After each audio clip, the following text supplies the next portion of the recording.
صدیقہ، طیبہ، طاہرہ، عابدہ، زاہدہ، عالمہ، مفتیہ، مفسرہ، محدثہ، فقیہہ، عفیفہ، حبیبۃ المصطفیٰ، جن کی تربیت کریں صدیق اکبر، جن سے نکاح کریں رسول خدا، جو دونوں جہانوں میں زوجہ حبیب مصطفیٰ، جن کے کردار کی گواہی دے خود کلام خدا، جن سے حدیث کا علم سیکھیں صحابہ کرام، جن کو سلام بھیجیں جبرائیل علیہ السلام، ایمان والوں کی ماں، مسلمانوں کی ماں، مومنین کی ماں، اللہ کو ایک ماننے والوں کی ماں، رسول خدا کی رسالت کو تسلیم کرنے والوں کی ماں، اماں عائشہ صدیقہ رضی اللہ تعالیٰ عنہا کا آج یوم وصال ہے۔ اماں عائشہ حبیب کبریا احمد مجتبی محمد مصطفیٰ صلی اللہ علیہ وآلہ وسلم کی سب سے کم عمر زوجہ تھیں۔ آپ فرماتی ہیں کہ انہیں ازواج مطہرات پر 4 چیزوں میں فخر حاصل ہے۔ نبی کریم صلی اللہ علیہ وآلہ وسلم نے ان سے کنواری ہونے کی حالت میں شادی کی۔ قرآن کریم ان کے حجرے میں نازل ہوتا تھا۔ رب کریم نے ان کے معاملے میں گواہی کے لیے اپنی آیات نازل فرمائیں۔ اماں عائشہ کے نکاح سے پہلے 2 بار جبرائیل امین نے آپ کی تصویر مبارکہ نبی کریم صلی اللہ علیہ وآلہ وسلم کو دکھائی۔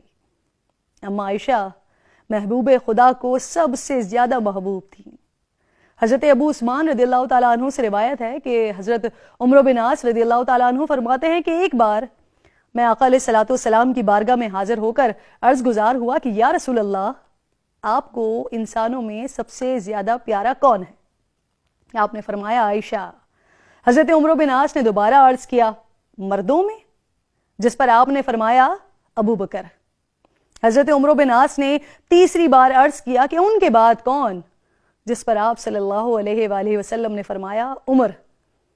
اس کے بعد آپ صلی اللہ علیہ وآلہ وسلم نے چند اور نام بھی لیے، لیکن میں اس خیال سے خاموش ہو گیا کہ کہیں میرا نام آخر میں نہ آئے۔ حضرت عائشہ کم عمری سے انتہائی ذہین اور فطین تھیں۔ احادیث حفظ کرنے اور فتویٰ دینے کے اعتبار سے صحابہ کرام سے بڑھ کر تھیں۔ دور نبوی کی ناظرین کوئی ایسی خاتون نہیں جس نے ام المومنین سے زیادہ رسول خدا سے احادیث روایت کرنے کی سعادت حاصل کی ہو۔ حضرت ابو موسیٰ رضی اللہ تعالیٰ عنہ بیان کرتے ہیں کہ ہم اصحاب رسول کے لیے جب کبھی بھی کوئی حدیث مشکل ہو جاتی تو ہم ام المومنین حضرت عائشہ رضی اللہ تعالیٰ عنہا سے اس کے بارے میں پوچھتے تو ان کے ہاں اس حدیث کا صحیح علم پا لیتے۔ حضرت عائشہ صدیقہ رضی اللہ تعالیٰ عنہا نہ صرف قرآن و حدیث پر مہارت رکھتی تھی بلکہ آپ کو تاریخ، ادب، خطابت اور شاعری میں بھی خاص ملکہ حاصل تھا۔ علم طب میں بھی انہیں اچھی واقفیت حاصل تھی۔